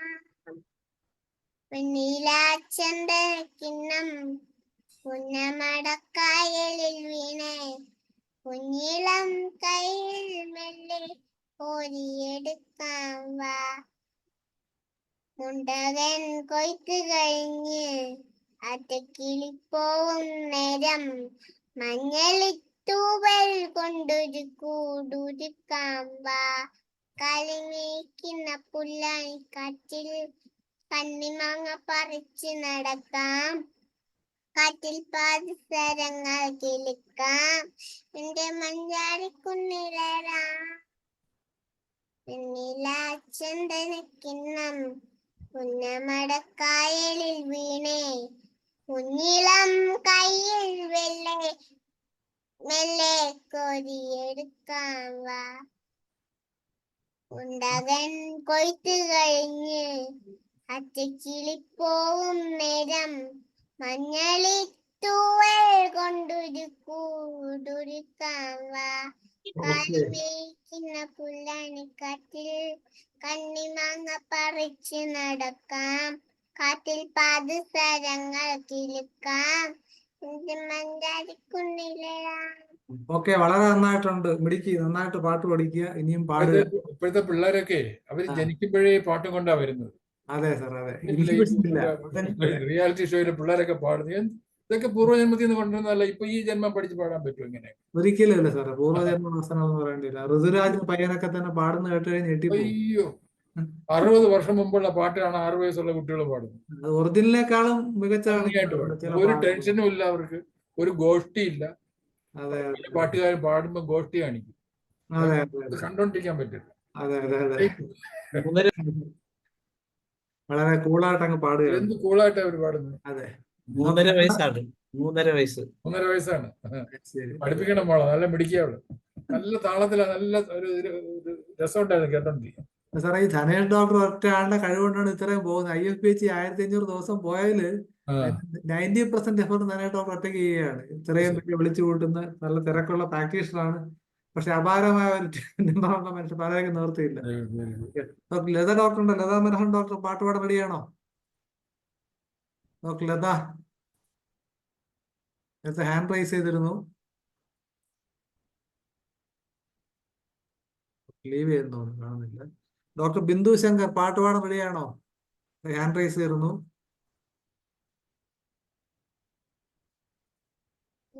പാട്ട് പാടാൻ തയ്യാറുള്ളവരൊന്ന് ഹാൻഡ് റൈസ് ചെയ്യാൻ പറഞ്ഞാൽ മതി. പറഞ്ഞിരുന്നു. ഓക്കെ. ഓക്കെ, ഇല്ലെങ്കിൽ നമുക്ക് ഷീബാറാണി ഡോക്ടർ ഒരു പാട്ടിലേക്ക് വന്നൂടെ. ഗോപകുമാർ സാറിന് വേണ്ടി P. സുശീലയുടെ ഒരു മനോഹരമായ ഗാനം. ഡോക്ടർ ഷീബാറാണി നെറ്റ് റെഡിയാണോ? സർ കേൾക്കുന്നുണ്ടോ? കേൾക്കാം. ഗോപകുമാർ സാറിന് വേണ്ടി സ്പെഷ്യൽ ആയിട്ട് മലയാളത്തിലെ ഏറ്റവും ഫേമസ് ആയിട്ടുള്ള സുശീലാമ്മയുടെ ഗാനമാണ്. കേൾക്കാമോ സർ? കേൾക്കാം. ഏത് പാട്ടാ? മാനത്തെ മഴമുകിൽ മാലകളെ എന്നുള്ള പാട്ട്. ഒരു കടത്തനാടൻ പാട്ടാണ്.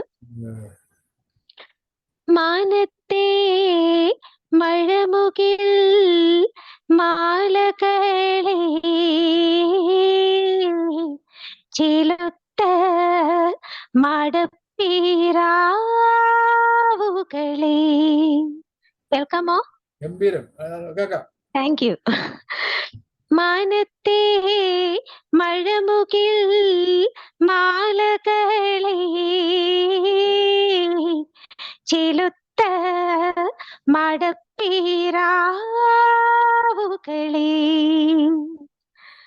തുളുനാട് അലരിൽ പോയി വരാമോ എന്റെ കുറിമാനം കൊണ്ടു നീ നൽകാമോ?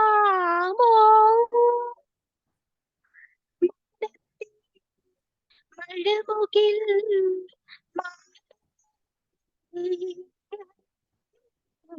ചിലുത്ത മടപ്പീരാവുകളെ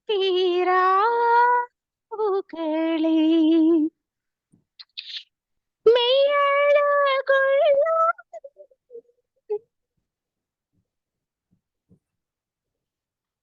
പോയി. അതെ, കേൾക്കുന്നുണ്ടോ സർ? പിന്നെ ഇടയ്ക്കിടയ്ക്ക് കട്ടാവുന്നു. അയ്യോ, നല്ല പാട്ടായിരുന്നു, നല്ല രസമായിട്ട് പാടിക്കൊണ്ടിരുന്നു. ഇനി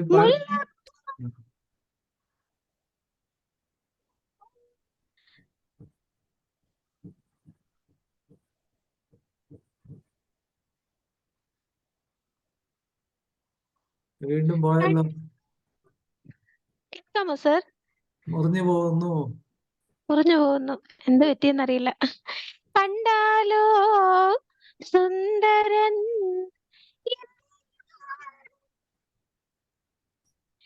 കരവാളെടുത്താലും കരളലി ഉള്ളവൻ മാനത്തെ മഴമുകിൽ മാലകളെ ചിലുത്ത മടപ്പീരാവുകളെ. കേൾക്കാമോ സർ? ഏഴാം കടലോ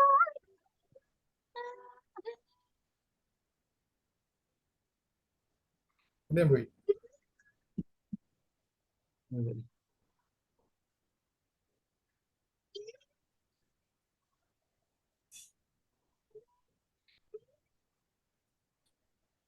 നെറ്റ് നമ്മളെ കബളിപ്പിക്കുന്നു, അതാണ് ഇഷ്ടം.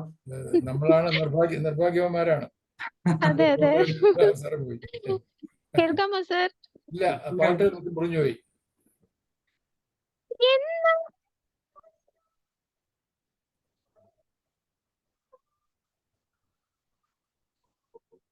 പൂമെത്ത നീട്ടി ഞാൻ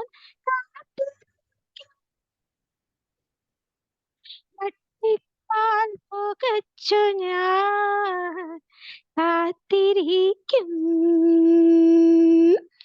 മാനത്തെ മഴമുകിൽ മാലകളെ ചിലുത്ത മടപ്പീരാവുകളെ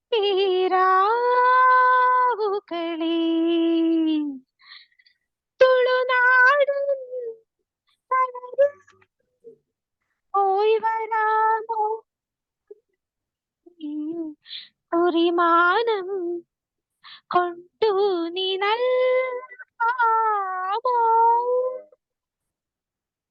മാനത്തെ മഴമുകിൽ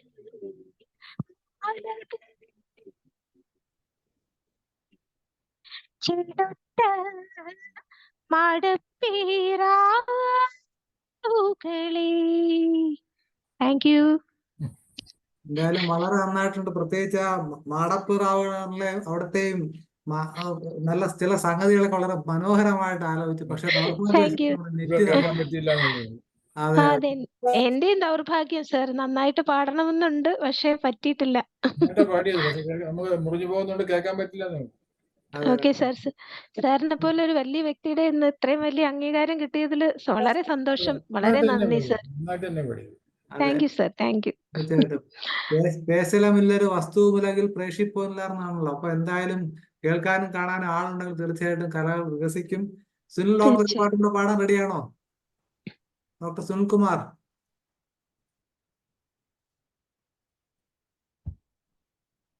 ഇനി ആരെങ്കിലും തയ്യാറാണ് ദയവായിട്ട് ഹാൻഡ് റൈസ് ചെയ്യുക.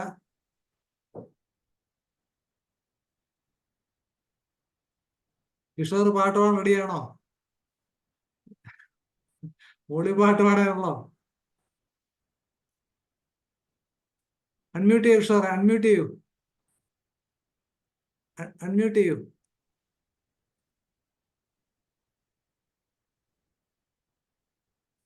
അൺമ്യൂട്ട് ചെയ്യാമോ? ആ, സംസാരിക്കൂ. ഞാനിപ്പോ ജസ്റ്റ് ഒന്ന് അറിയാതെ ഒന്ന് മൂളിയതാണ്. ഇപ്പൊ ആദ്യമായിട്ടാണ് ഇത് സെക്ഷനില് കാണുന്നതും ജസ്റ്റ് ഒന്ന് കയറുന്നതും. അതെ, എന്തായാലും മനോജിനെ 10-30 വർഷങ്ങൾക്ക് ശേഷം കണ്ടതിൽ വളരെ സന്തോഷം. ഇങ്ങനൊരു സംഭവത്തിനെ കുറിച്ച് അറിഞ്ഞില്ല. ഇപ്പൊ യൂട്യൂബിൽ അങ്ങനെ വീഡിയോ കണ്ടാണ് ആദ്യമായിട്ട് ഇപ്പോഴാണ് ജസ്റ്റ് കെയർ ചെയ്തത്.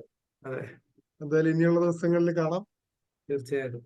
നാളെ ശ്രീമാൻ പത്മരാജന്റെ ഭാര്യ ശ്രീമതി രാധാലക്ഷ്മി പങ്കെടുക്കുന്ന ഈ ഓണ ഓർമ്മകൾ നാളെ ഉണ്ട്. നാളെയും പങ്കെടുക്കുക. ഇനി പോലെ ഞാൻ കേൾക്കണം. Okay okay, thank you Manoj. നമ്മള് 1500 ദിവസത്തിൽ നീങ്ങിക്കൊണ്ടിരിക്കുകയാണ്. 1500 ദിവസത്തിലേക്ക് നീങ്ങി തുടർച്ച. ഞാനിപ്പോ മധുസൂദന പണിക്കർ 1-2 വീഡിയോകൾ കണ്ടപ്പോഴാണ് ഇങ്ങനെ ഒരു സംഭവത്തെ കുറിച്ച് അറിഞ്ഞത്. അതെ അതെ, തീർച്ചയായിട്ടും. ജസ്റ്റ് കയറി. അതെ, ദൈവം സഹായിച്ച് ഇതുവരെ യാതൊരു ഇന്ററപ്ഷൻ വന്നില്ല. സാർ ഗോപകുമാർ സാറേ, കഴിഞ്ഞ 1470 ദിവസമായിട്ട് ഒരു അത്ഭുതമാണ്. സംഭവം തന്നെയാണ്. അതെ അതെ, എളുപ്പമല്ല. അങ്ങനെ 1500 ദിവസമൊക്കെ കൊണ്ടുപോകാന്ന് പറഞ്ഞാൽ. ഇപ്പൊ 3 ഭാഷയാണ് സാറേ. ഹിന്ദിയുണ്ട്, ഇംഗ്ലീഷ് ഉണ്ട്, മലയാളം ഉണ്ട്. 3 ഭാഷയുണ്ട്. അല്ലേ? ഗംഭീര സംഭവം. അതെ, ദൈവാധീനമാണ്. എല്ലാം ഈശ്വരൻ തന്നെ പറയാമെന്ന് പറഞ്ഞിട്ടൊക്കെയാണ്. ഓക്കെ സാർ, അപ്പൊ ഓണത്തെ കുറിച്ച് സാറിന് ഇനി എന്താ പങ്കുവെക്കാനുള്ളത്? ഓണം എന്ന് പറയുന്നത് നമ്മള് മഹാബലിയുടെ ഒരു കൺസെപ്റ്റ് ആണല്ലോ ഓണം എന്ന് പറയുന്നത്. അതെ, നമ്മള് അത് ഒരുപാട് കോൺട്രവേഴ്സി ഉള്ളതാണ്. മഹാബലി എന്ന് പറയുന്നത് ആരാണ്, എന്താണെന്നൊക്കെ ഉള്ളത് ഭയങ്കര കോൺട്രവേഴ്സിയാണ്. എന്നാലും മഹാബലിയെ കുറിച്ച് പറയുന്നത് മഹാഭാരതത്തിലാണ്. വനപർവ്വത്തിലാണ് മഹാബലിയെ കുറിച്ച് പറയുന്നത്. ശാന്തിപർവ്വത്തിലും കുറച്ച് പ്രതിപാദിക്കുന്നുണ്ടെന്നേ ഉള്ളൂ. ശരിക്കും മഹാബലി എന്ന് പറയുന്നത് നമ്മുടെ പ്രഹ്ലാദനുണ്ടല്ലോ, ആ പ്രഹ്ലാദന്റെ കൊച്ചുമകനാണ്. അത് ശരി. ആ പ്രഹ്ലാദന്റെ മകൻ വിരോചനൻ എന്ന് പറയുന്നൊരു രാജാവുണ്ടായിരുന്നു. വിരോചനന്റെയും മകനാണ് മഹാബലി. ഇത് കശ്യപൻ എന്ന് പറഞ്ഞൊരു ഒരാളുണ്ടായിരുന്നു. കശ്യപന് 2 ഭാര്യമാരുണ്ടായിരുന്നു, ദിതിയും അതിഥിയും. ദിതിയുടെ മക്കളെല്ലാം അസുരന്മാരും അതിഥിയുടെ മക്കളെല്ലാം ദേവന്മാരുമാണ്. അവര് തമ്മിലുള്ള സംഘർഷമാണ് പിന്നീട് ഈ ഈ ഈ ഭൂമിയിലും സ്വർഗത്തിലുമായിട്ട് നടന്നത്. അപ്പോ ദേവാസുര യുദ്ധം എപ്പോഴും ഉണ്ടാവുന്നത് അതുകൊണ്ടാണ്.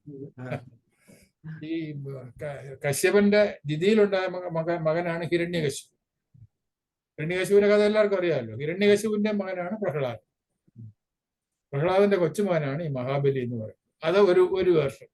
പിന്നെ ഈ ചേര രാജ്യം എന്ന് പറഞ്ഞൊരു ചേരളം എന്ന് പറഞ്ഞൊരു രാജ്യം ഉണ്ടായിരുന്നു. അത് തൃക്കാക്കര ആസ്ഥാനമാക്കി ഒരു രാജാവ് ഭരിച്ചിരുന്നു. ആ രാജാവിന്റെ പേരാണ് മഹാബലി എന്നും ഒരു വാദമുണ്ട്. എന്തായാലും മഹാബലി എന്ന് പറയുന്നത് ഒരു നന്മയുടെ പ്രതീകമായിട്ടാണ് നമ്മൾ എല്ലാവരും കാണുന്നത്. അതൊരു പിന്നെ ഇപ്പൊ കേരളത്തിനെ സംബന്ധിച്ചിടത്തോളം കാർഷികോത്സവം എന്ന് പറയാനില്ല. ഇതില്ലല്ലോ, കൃഷിയില്ലല്ലോ. കൃഷിയില്ലാതെ എന്ത് കാർഷികോത്സവം? പക്ഷെ വേറൊരു കാര്യം സാർ, ഇപ്പൊ കഴിഞ്ഞ കുറെ കാലമായിട്ട് കേരളത്തിൽ പച്ചക്കറി ഇറക്കുമതി ഏതാണ്ട് 20 ലക്ഷം മെട്രിക് ടൺ ആവശ്യമുള്ള സ്ഥലത്ത് ഇപ്പൊ 16 ഇവിടെ ഉത്പാദിപ്പിക്കുന്ന സാറേ കണക്കുള്ളത്. അപ്പൊ ഏതാണ്ട് പച്ചക്കറി ഏതാണ്ട് മാറി തുടങ്ങി. പച്ചക്കറി അത് ഒരു വ്യാവസായിക അടിസ്ഥാനത്തിലുള്ള കൃഷിയല്ല. ഇത് പലതും ഈ ചെറിയ ചെറിയ കൃഷികളാണ് നടക്കുന്നത്. പക്ഷെ അത് നമ്മുടെ ലോക്കലായിട്ടുള്ള ആവശ്യങ്ങൾക്ക് അത് മതി എന്നുള്ളതാണ്. അതെ. ഇപ്പൊ എനിക്ക് തോന്നുന്നു ഈ ആലപ്പുഴ മാരാരിക്കുളം അവിടെയാണെന്നുള്ളത് പച്ചക്കറി സ്വയം പര്യാപ്ത ഗ്രാമമായിട്ട് ഒരു കാലത്ത് ഉണ്ടായിരുന്നു. ഇപ്പൊ എനിക്കറിയില്ല, അങ്ങനെ വളരെ ഉണ്ടായിരുന്നു. അതുപോലെ തിരുവനന്തപുരത്ത് പൂജപ്പുര സെൻട്രൽ ജയിലില് ചെയ്യുന്നുണ്ട്. ഓണത്തിന് ഒരു മുറം പച്ചക്കറി ഗവൺമെന്റ് സ്കീം തന്നെ ഉണ്ട്. അപ്പൊ അതുകൊണ്ട് വളരെ പ്രൊഡക്ഷൻ അക്കാര്യത്തിൽ തിരുവനന്തപുരം ജില്ലയിലെ ഈ തിരുവനന്തപുരം ജില്ലയ്ക്ക് പ്രത്യേകിച്ച് തെക്കോട്ടുള്ള ഭാഗത്ത് നെയ്യാറ്റിൻകര പാറശാല ജില്ല സ്ഥലങ്ങളിലൊക്കെ താലൂക്കുകളിലൊക്കെ അവിടെയൊക്കെ പിന്നെ കൃഷിയുണ്ട്. പച്ചക്കറി കൃഷി, പ്രത്യേകിച്ച് പച്ചക്കൃഷി. നെൽകൃഷി കുറവാണ്. പച്ചക്കൃഷിയും വാഴകൃഷിയും ഉണ്ട്. പച്ചക്കറി കൃഷിയും വാഴകൃഷിയും ഉണ്ട്. അതെ. നേരത്തെ ഞാൻ ജോലി ചെയ്ത വെങ്ങാനൂർ ഗ്രാമം, നമ്മൾ അവിടെ പോയി കഴിഞ്ഞാൽ ബഹുഭൂരിപക്ഷം ആൾക്കാർ കൃഷിക്കാരാണ്. കല്ലൂർ വെങ്ങാനൂർ 2 ഭാഗത്ത് കാർഷിക കോളേജിന്റെ അടുത്തുള്ള 2 പഞ്ചായത്തുകളാണ്. അതിന്റെ അടുത്ത് കാർഷിക കോളേജ് ഉള്ളത് കൊണ്ട് അതൊരു അതെ, ആ സംസ്കാരം എല്ലാം എത്തിയിട്ടുണ്ട്. ഷൈല ഡോക്ടർ ഹാൻഡ് റൈസ് ചെയ്തിട്ടുണ്ടല്ലോ, കവിത ആരംഭിക്കാനാണോ? ഒരു കലാകാരി കൂടിയാണ്. തിരുവാതിരക്കളി ഒക്കെ ഉണ്ട്. ഡോക്ടറെ, ഞാൻ ഹാൻഡ് റൈസ് ചെയ്തത് പറഞ്ഞല്ലേ ഇപ്പൊ പച്ചക്കറി കൃഷിയുടെ കാര്യം പറഞ്ഞത്. ഇപ്പൊ ഞാനും ഒരു ചെറിയ പച്ചക്കറി കൃഷിയൊക്കെ ചെയ്തു. ഓണത്തിന് 1 മുറം പച്ചക്കറി കിട്ടി എനിക്ക് കേട്ടോ. കുറച്ച് വെണ്ടയ്ക്ക ഇഷ്ടം പോലെ പിടിച്ചു. വെണ്ടയ്ക്ക, പിന്നെ വഴുതണങ്ങ, പിന്നെ പച്ചമുളക് ഇഷ്ടം പോലെ പിടിച്ചു. വെള്ളരിക്കയും പിടിച്ചു.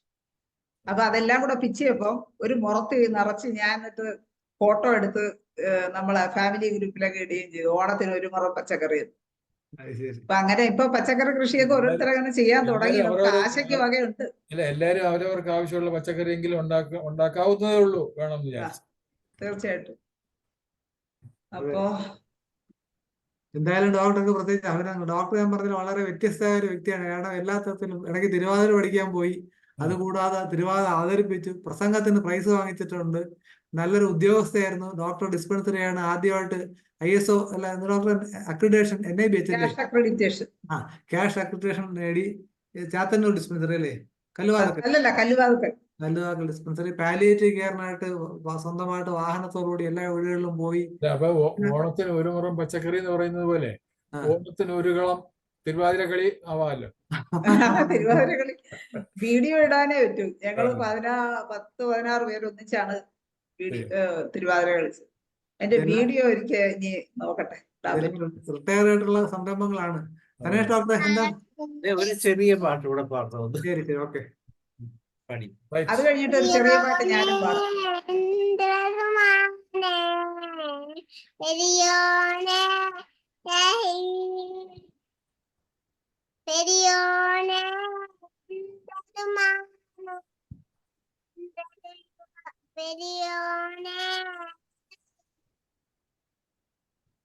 Perione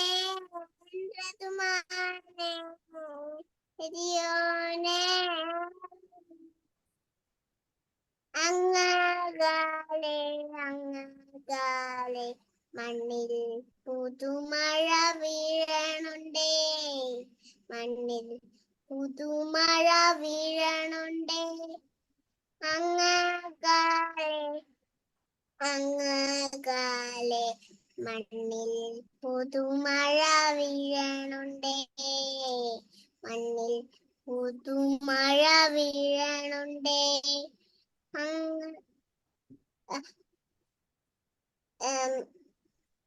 പെരിയോനെ പെരിയോനെ പെരിയോനെ പെരിയോനെ. ഓക്കെ, എന്തായാലും ഒരു പെരിയാറിന്റെ മടിയിലാണ് കുട്ടി ഇരിക്കുന്നത്. അനേഷ് ഡോക്ടർ പെരിയാറാണ്. ഓക്കെ, ശൈല ഡോക്ടറെ. വീഡിയോ ഓഫ് ചെയ്തിട്ട് വേണം. കുഴപ്പമില്ല.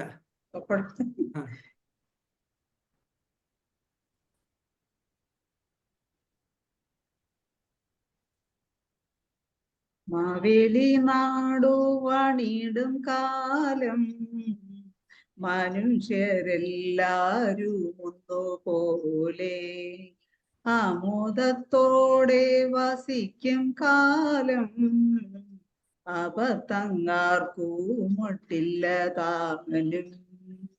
മാവേലി നാടു വണിടും കാലം മനുഷ്യരെല്ലാരും ഒന്നുപോലെ ആമോദത്തോടെ വസിക്കും കാലം അബദ്ധങ്ങാർക്കുമൊട്ടില്ല താനും.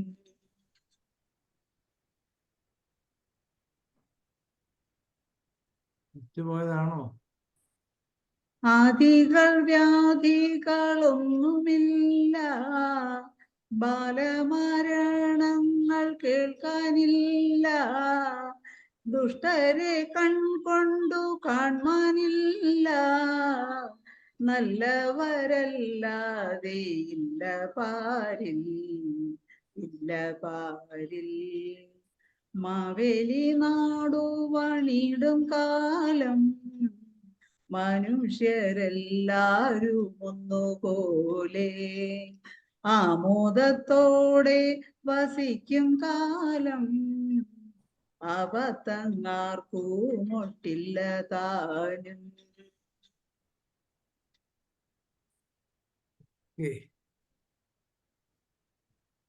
അങ്ങനെ നമ്മുടെ ഇന്നത്തെ പരിപാടി അവസാനിപ്പിക്കാൻ സമയമായി വരുന്നു. ആമോദത്തോടെ വസിക്കട്ടെ. ചതിയുമില്ല, എള്ളോളമില്ല, പൊളിവചനം, വെള്ളിക്കോലാദികൾ നാഴികളും എല്ലാം കണക്കിനു തുല്യമായി, തുല്യമായി. മാവേലി നാടു വണിടും കാലം മനുഷ്യരെല്ലാരും ഒന്നുപോലെ ആമോദത്തോടെ വസിക്കും കാലം അബദ്ധങ്ങാർക്കുമൊട്ടില്ല താനും. തീർന്നു മനോജ് ഡോക്ടറെ. ഓക്കെ, അപ്പൊ ആപത്തൊന്നും ഇല്ലാതെ എല്ലാവരും ആമോദത്തോടെ വസിക്കട്ടെ എന്ന് ആശംസിക്കുന്നു. നമുക്ക് പരിപാടി വൈൻഡപ്പ് സമയമായി. ഔപചാരികമായി നന്ദി പറയുന്നതിനായി ഷൈൽ ഡോക്ടർ ക്ഷണിക്കുന്നു. നന്ദി മനോജ് ഡോക്ടറെ.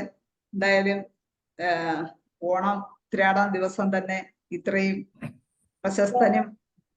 പ്രശസ്തനായ ഒരു വ്യക്തിയെ നമ്മള് അപ്രപാളികളിൽ കൂടി മാത്രം കണ്ടിരുന്ന ഒരാള് നമ്മളോടൊപ്പം ഇപ്പൊ പല പരിപാടികളിലും പങ്കെടുത്തു. സാറിന്റെ ഓണത്തിനെ കുറിച്ചുള്ള ഓർമ്മകൾ വളരെ വിശദമായി നമുക്ക് വേണ്ടി പങ്കുവച്ചു. എന്തായാലും ഈ ദിവസം നമ്മളോടൊപ്പം ചേർന്നതിലും ഓണത്തിനെ കുറിച്ചുള്ള ഓർമ്മകൾ പങ്കുവച്ചതിലും സാറിന് വളരെയധികം സന്തോഷത്തോടുകൂടി നന്ദി രേഖപ്പെടുത്തുന്നു.